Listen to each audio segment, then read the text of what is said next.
Μας αρέσουν τα test bench και πάντα θέλαμε ένα τέτοιο στο γραφείο μας. Ευτυχώς η Be Quiet μας είχε υποσχεθεί να δοκιμάσουμε το Lightbase 600LX της και εμείς να πούμε τις εντυπώσεις μας για αυτό.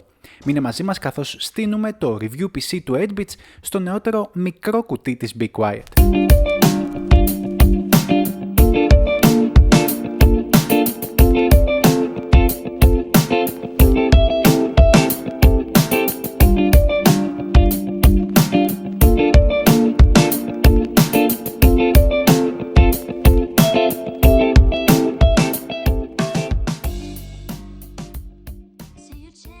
Λούκας από το μέλλον εδώ. Θυμάστε το NAS. Βρήκε νέο σπίτι, άλλαξε πλατφόρμα και πήγε σε μια H570 παρέα με έναν 3600 XT και 16GB RAM βέβαια. Όλο αυτό ταιριάξε γάντι στο μαύρο PureBase 500 που είχαμε, ενώ εξακολουθεί να είναι ένας ικανότατος και υπερσταθερότατος file server για το κανάλι. Και η κατανάλωσή του δεν άλλαξε καθόλου. 54W με τους δίσκους ενεργούς και 66W όταν κάνουν δουλειά. Πάμε όμως τώρα στο βασικό review PC του 8bits. Το Lightbase 600LX της Be Quiet αποτέλεσε τη βάση για το review PC του 8bits και έτσι το PureBase 500 μπορεί να συνταξιοδοτηθεί επιτέλους από το κανάλι. Τώρα, τι το καλό έχει το Lightbase 600LX? Πρόκειται για τον πνευματικό διάδοχο του O11 Dynamic. Έλα Be Quiet, είναι ξεκάθαρο. Όμως έχει κάτι το διαφορετικό.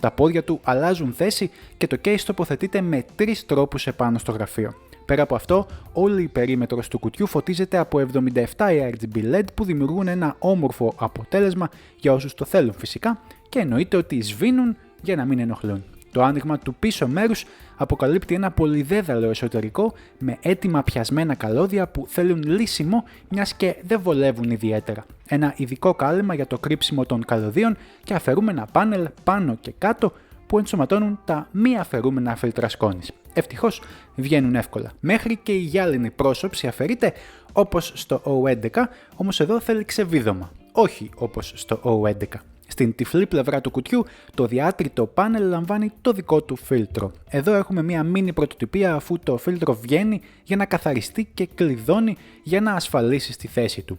Το σύστημα λειτουργεί απρόσκοπτα και είναι στιβαρό όσο το δοκιμάσαμε στο δείγμα μας.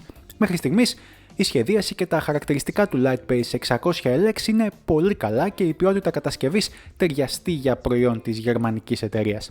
Πάμε να δούμε πώς είναι να στείνει στο Bench PC, στο οποίο δοκιμάζουμε πλήθος hardware στο 8bits. Η Be Quiet έχει προσέξει ιδιαίτερα κάποιες λεπτομέρειες στο Lightbase 600LX, αλλά η εκτέλεσή τους μοιάζει πιο πρόχειρη. Δηλαδή, ωραία τα λαστιχένια καλύματα για τα καλώδια του τροφοδοτικού που περνάνε μπροστά στο PC, όμως φεύγουν εύκολα από τη θέση τους με λίγη παραπάνω πίεση. Ωραία είναι επίσης τα πάνελ πάνω και κάτω στο κουτί, όμως δυστυχώς δεν έχουν αφαιρούμενα φίλτρα και ανταυτού είναι κολλημένα με θερμοπίστολο. Ωραίος είναι και ο χώρος στην πλάτη της μητρικής, ωστόσο δεν είναι αρκετός στην περίπτωση που έχουμε πολλά καλώδια, για να μην μιλήσουμε για καλώδια extension του τροφοδοτικού. Επίσης, η θέση του ενός και μόνο σκληρού δίσκου φαίνεται λίγη μπροστά στα 180€ που θέλει για να γίνει δικό σας. Αυτό όμως το προσπερνάμε εύκολα αφού το Lightbase 600LX δεν είναι για αυτή τη δουλειά. Αυτό που κάνει καλά το συγκεκριμένο case είναι να δείχνει όμορφο και ο κόπος της συναρμολόγησης είναι λίγο μεγαλύτερος από ό,τι απαιτείται συνήθως, αφού κάποια εξαρτήματα όπως το στήριγμα του τροφοδοτικού και το στήριγμα της κάρτας γραφικών χρειάζονται βίδωμα. Παρ' όλα αυτά, μας γεμίζει η περηφάνεια όσο κοιτάμε το φωτεινό αποτέλεσμα στην άκρη του γραφείου μας. Και αν το βαρεθείς, το γυρνάς σε test bench mode, όπου μπορείς εύκολα να παίξεις με το hardware. Έτσι, δεν θα χρειαστεί να ασχοληθείς και με το στήριγμα της GPU που έρχεται μαζί και υπόψη θα πρέπει να το βιδώσεις. Και αν το βαρεθείς και πάλι, το γυρνάς ακόμα μία φορά για να κάνεις τη μητρική σου να κοιτάζει προς τα δεξιά. Αυτό για τους πιο ανάποδους. Όπως και να το κάνεις, είναι μοναδικό.